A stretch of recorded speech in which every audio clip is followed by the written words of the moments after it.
Hello and welcome to another episode on the Golf. So in this episode we're going to be focusing on the front of this inner wing where it attaches to the front panel. In the last episode we took the front panel off and revealed what rust was lurking between those two panels. It was not pretty. So we're going to be fabricating, we're going to be grinding, we're going to be cutting, welding, all that fun stuff to get it looking spanking new. So yeah, lock in and let's see how it goes.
Right, so sometime later, that is what we've ended up with. So what I've spent some time doing is getting a slight bend on that inner lip, just so that it marries nicely with what's already there. As you can see, it's got a slight bend on that inner radius. Yeah, and then the larger one on the outside, which I'll trim down to match whatever's there. This section here is actually pretty good. I've marked it on the back there. All I need to do is basically fill any holes, smooth out any remnants of spot welds. And yeah, that's what we're replacing. So the original one, to be fair, is not the worst. But yeah, there's enough pitting and sort of remnants of drilling out of spot welds and all sorts. So yeah, it was a good learning exercise. Took me, I don't know, maybe half an hour in total, just taking it slow. And yeah, I guess next we'll get, so from previous repair along this, so this was originally covered with the top of the front panel. So it's a good job we're removing that because there's a couple of little pinholes that need filling in. And obviously all of this needs dressing. And I've started sanding from the underside as well, now that we've got a bit of room to get in there. So yeah, get that filled in, get this tacked on, and yeah, I think we'll call it there for today. Yeah, then time to go have some dinner.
Right, so the first proper go on the shrinker stretcher. This was £108 from Amazon. It's a Sealy branded one. Seems to be all right. I've probably mounted it in a slightly awkward position, so I've got to lean over to properly press it down, but yeah, seems fine. I know you can create stuff like this without a shrinker stretcher, but I was just curious. I wanted to give it a go and seemed like a worthwhile investment. So you can see I've got a nice curve going that way, and then just on this inside edge here, I've stretched it just so there's a very, very slight curve. Let's see what that looks like. So you can see it's following the curve of that front panel now, and then also just on this inside edge here, there is a slight curve just to follow this edge here. So yeah, let's get this tacked in and see what it looks like.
Right, so just a little status update. This is what I've resorted to. I don't know if this is the right or wrong way. It feels like the wrong way, but with the tools that I have, I'm just sort of figuring it out.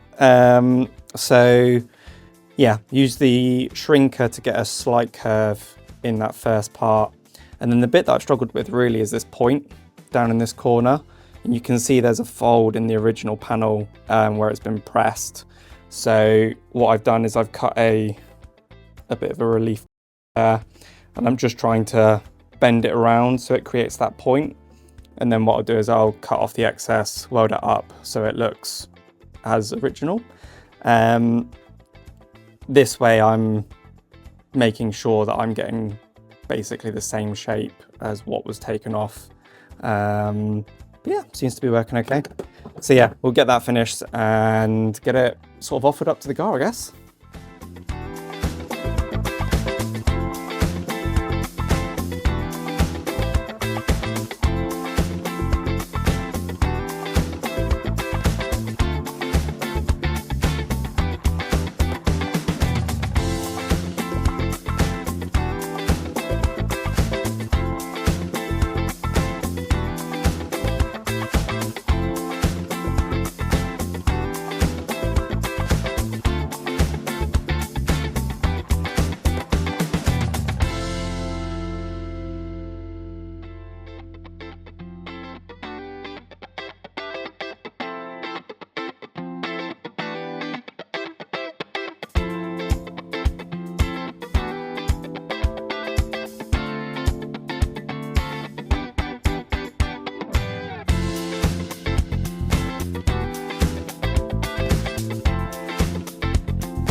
Right, so I think that's going to do us for that episode. Really impressed with how that area turned out. Yeah, I think considering what it looked like and what we have now, super solid, and yeah, ready to crack on with the rest of this inner wing area. If you've got any tips or tricks for fabricating or anything that you saw that, yeah, could do with a few pointers, then do let me know, because I've got the other side to sort out at some point. So that'd be super helpful. And yeah, if you like what you saw, please like and subscribe, and I'll see you in the next one. See you later.